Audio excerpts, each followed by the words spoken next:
Hello guys, तो कैसे हैं आप सभी। तो आज की कहानी शुरू करने से पहले अगर आप मेरे चैनल पर न्यू हैं तो प्लीज़ उसे सब्सक्राइब ज़रूर कीजिएगा। तो आज की कहानी शुरू करते हैं। माँ के स्नेह का कोई विकल्प नहीं होता। प्रभा जी अपने रूम में बैठी गाने सुन रही थी कि उन्हें अपने बेटे सुनील की फ़ोन पर ज़ोर ज़ोर से बोलने की आवाज़ सुनाई देती है। वह एक जानकार से मेड के बारे में बात कर रहा था। वह अभी अपनी पत्नी विभा को डॉक्टर के यहाँ दिखा कर लाया था। विभा की कमर में बहुत दर्द हो रहा था, तो डॉक्टर ने एक हफ्ते के लिए उसे बेड से ना हिलने की सलाह दी थी। एक बार प्रभा जी का मन हुआ कि बहू को देख कर आऊँ, फिर सोचा छोड़ो, मैं कुछ भी पूछूंगी तो उल्टा ही जवाब देगी, निपटे खुद। इतनी ही देर में सुनील प्रभा जी के कमरे में आता है और उनकी तरफ देखता है। इतने में उनके 5 साल की पोती रिमझिम भी आ गई और बोली, दादी क्या कर रही हो। फिर सुनील कहता है, माँ विभा के कमर में बहुत दर्द हो रहा है। तो प्रभा जी कहती है, तो मैं क्या करूँ। फिर सुनील कहता है, रिमझिम को भूख लगी है और मुझे भी कुछ बना दो ना खाने के लिए। तो प्रभा जी कहती हैं, शायद से मेरे हाथ का बना खाना तेरी पत्नी को पसंद नहीं आएगा। तो सुनील कहता है, चलो ना माँ, छोड़ो भी, यह सब भूख लगी है बहुत ज़ोर से। अपने रूम में लेटी विभा सारी बातें सुन रही थी। उसे गुस्सा तो बहुत आ रहा था अपनी सास पर मजबूर थी। दर्द के मारे उसे हिला नहीं जा रहा था। प्रभा जी सीधे उठकर किचन में चली जाती है, तो रिमझिम भी उनके साथ किचन में एक स्टूल पर जाकर बैठ जाते हैं। प्रभा जी को अच्छा लगा, क्योंकि विभा रिमझिम को उनके पास ज़्यादा आने नहीं देती थी।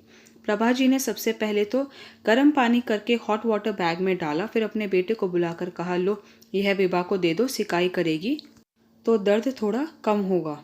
प्रभा जी ने फिर सुनील के लिए हलवा बनाया। तो सुनील जल्दी से रसोई में आया और बोला, माँ क्या बना लिया इतनी जल्दी, बड़ी अच्छी खुशबू आ रही है। अब प्रभा जी को अपने बेटे पर खूब प्यार आया। फिर उन्होंने सबके लिए साथ में चिल्ले भी बना दिए।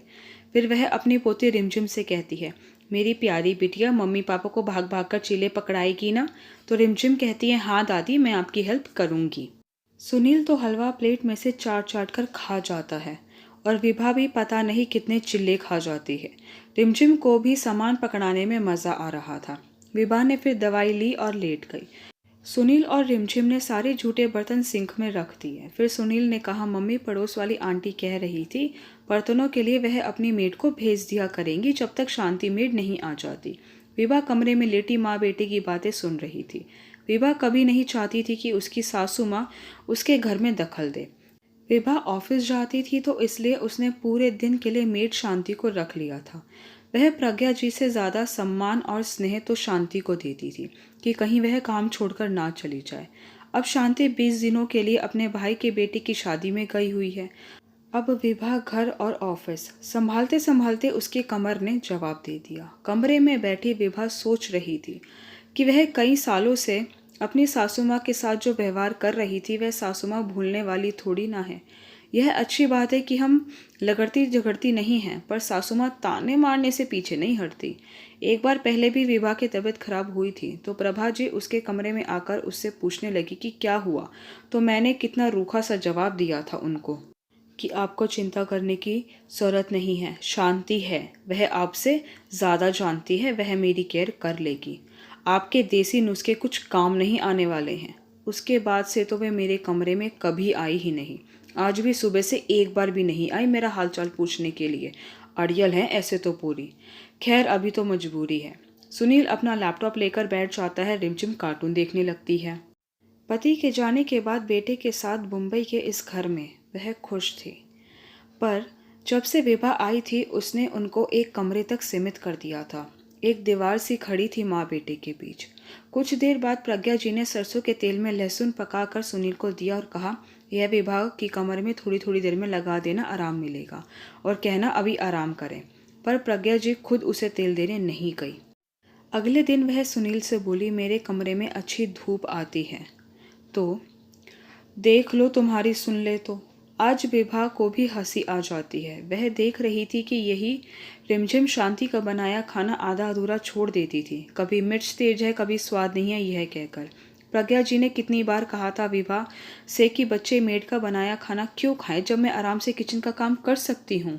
शांति थोड़ी हेल्प कर दिया करेगी। जब तक कोई मजबूरी ना हो तब तक हमें किचन का काम खुद करना चाहिए। तब विभा ने कहा था, डोंट वरी मम्मी, जब हम मेड अफोर्ड कर सकते हैं तो उससे काम क्यों ना कराएं। उस दिन के बाद से इस टॉपिक पर प्रज्ञा जी ने विभा से कभी बात नहीं करी थी, पर रिमझिम तो जैसे दादी की फैन हो गई थी। जो वह बनाती उसे बड़े शौक से खाती। शांति के बिना भी घर इतनी अच्छी तरह से चल सकता है, विभा यह देखकर हैरान थी। वह सोच रही थी कि वह माँ के साथ कितना गलत व्यवहार कर रही थी। यह घर माँ का भी है। उनके स्नेह से घर कितना बदल गया है। रिमझिम कितनी खुश है उनके साथ। वह सारी बातें भूलकर सबका कितना ध्यान रख रही हैं। माँ के स्नेह का कोई विकल्प हो ही नहीं सकता। विभा की आंखों से जैसे पर्दा हट गया था। इतने में प्रज्ञा जी की आवाज़ आई, रिमझिम यह लो, फल जाकर अपनी मम्मी को खिला देना। इतनी दवाई खा रही है तो पेट जलता होगा। तो रिमझिम कहती है, जी दादी। आज विभा को भी शरारत सूझ रही थी, तो वह बोली, रिमझिम दादी से बोलो मैं फल तभी खाऊंगी जब वह अपने हाथों से मुझे खिलाएंगी।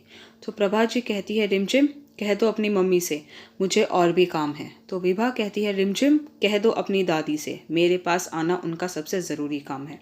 अब रिमझिम को भी इसमें मज़ा आ रहा था, तो वह एकदम से कहती हैं, अब दादी का नंबर। यह सुनकर सब हंस पड़ते हैं। सुनील माँ की तरफ देखता है तो प्रज्ञा जी मुस्कुरा रही होती हैं। विभा उठकर आती है और प्रज्ञा जी से लिपट जाती है। कहती है, सॉरी माँ। प्रज्ञा जी भी उसे पुचकार देती है। तभी रिमझिम पूछती है, अब किसका नंबर? तो दोनों साथ में कहती है, हम दोनों का, और हंसने लगती हैं। और यह आवाज़ चारों तरफ घर में गूंज उठती है।